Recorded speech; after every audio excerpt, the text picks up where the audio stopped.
প্রবাসীর জীবনে কোনো সুখ শান্তি কিচ্ছু নাই, তুমি আবার প্রমাণ করে দিলা।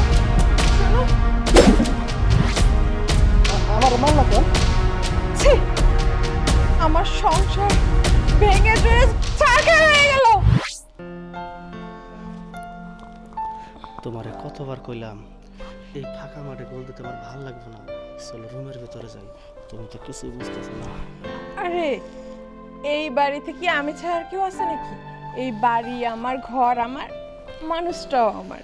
বিশ্বাস করো, তোমার যদি আমি প্রথম দেখছি না, আমার মাথা পুরো আউলা যাওলা। তোমারে কখন কাছে পামো আর কখন মন ভরে আদর করো। আজকে মনে হইতেছে আমার 16 গলা পূর্ণ হবো। তুমি এখন কোন জায়গাতে আদর শুরু করো, তোমার মাথার থেকে না পায়ের থেকে? তুমি এখানে বহর। আরে বসো তো, দেখো তুমি ছাড়া আমার কে আছে বলো?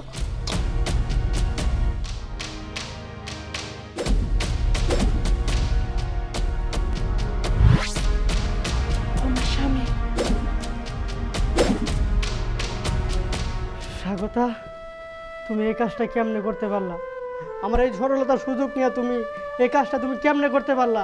আমি প্রবাসে গেছিলাম একমাত্র তোমার সুখের আশায়। হ্যাঁ, তুমি এই কাজটাই করেছো, আমাকে দূরপ্রবাসের রাইখা। কিন্তু একটাবার আমার কথা ভাবো নাই, দূরপ্রবাসের সাথে খালি এগুলাই ঘটনা ঘটে। তোমাকে না জানিয়ে আমি বাড়িতে এসেছিলাম তোমাকে সারপ্রাইজ দেবো বলে। বাহ, আমি নিজে সারপ্রাইজ হয়ে গেছি। স্বাগতা, তোমার কাছ থেকে আর চা ভালো কিছু আশা করা যায় না। দেখো তুমি এইভাবে হঠাৎ করে আসবে আমি বুঝতে পারি নাই। একদম চুপ। যদি তোমাকে জানাই আসতাম তাহলে তো আমি এটা দেখতে পারতাম না কখনোই। তুমি তাকে ভালোবাসো না? ওই ব্যাগ ভর্তি টাকা পয়সা সোনা দানা সব কিছু আছে। প্রবাসে গেছিলাম শুধু তোমার সুখের আশায়। চাঁদার দরকার ওই ব্যাগে সব আছে, তুমি তাকে নিয়ে সুখে থাকো, ভালো থাকো। প্রবাসীর জীবনে এরকম ঘটনা হাজার ঘটছে আর ঘটেই যাবো। প্রবাসীর জীবনে কোনো সুখ শান্তি কিচ্ছু নাই, তুমি আবারও প্রমাণ করে দিলা। শোনো, মনে করো আপদটা বিদে হয়েছে, এখন তোমার আমি বিয়ে করে তুমি থাকবা রানী, আমি থাকবো রাজা। চলো ঘরে। আমার মাল্লা কেন? ছি, আমার সংসার ভেঙে চুরে ছারখার হয়ে গেল। আমার সুখের সংসারের ভিতরে আগুন জ্বললো শুধুমাত্র তোমার কারণে।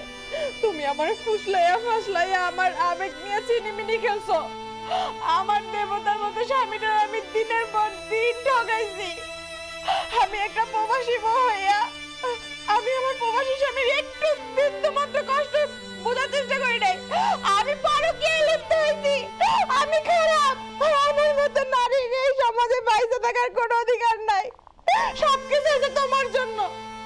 তুমি তুমি একটা যাই হোক, বের হও, বের হও। আরে একটাবার বোঝার চেষ্টা করো, বোঝো না কেন? ও তো কি আছে, আমি কইছি না তোর কারণে আজকে আমার সব শেষ হয়েছে।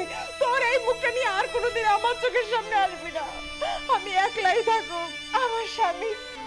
আমার স্বামী ঠিকই একদিন আইবো। এটা আমার পাপের শাস্তি।